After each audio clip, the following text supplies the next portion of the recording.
негізінде 36 адам осы жағдайға ұшырап, 9-ы сол жерде қаза тапты.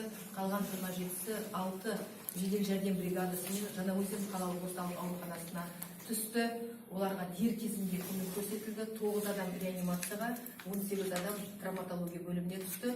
9 адамның бүгінгі таңда 3-і облыстық орталыққа тасымалданды. 2 бала ол облыстық балалар ауруханасына, 1-і облыстық ауруханаға нейрохирургия бөліміне. Өзен бойынша айтатын болсақ, қазіргі реанимацияда жатқан 6 науқастың 1-і ғана аппаратта қазір, қалғандардың барлығы аппараттан ажыратылды. Жағдайлары ауыр, бірақ тұрақты. Жағдайлардың нашарлауы әлі бүгінгі таңда тіркелген жоқ. Ал 2 бала ол облыстық балалар ауруханасында, олардың жағдайының ауырлығына да байланысты олар осында тасымалданды. Олар санитарлық авиация көлігіменен, яғни самолетпен және вертолетпен осы жаққа мамандардың жетекшілігімен алып келді.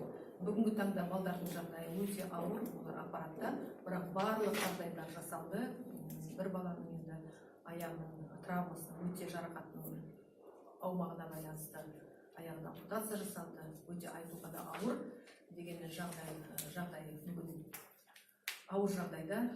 Сонымен бірге министрліктің қолдауымен 2 маман, біздің мамандар барлық жағдаймен осы облыстан барған 2 бригада дәрігерлер, өзендегі барлық дәрігерлердің жұмылдырылуының нәтижесі жаман болған жоқ.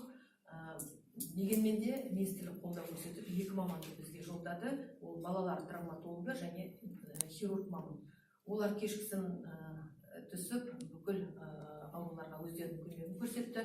Өзенге түнде барып, таңғы сағат 4-ге дейін жерде көмектерін көрсетіп, өздерінің ұсыныстарын берді. Дегенмен де жүргізіліп жатқан ем шаралармен келісімді.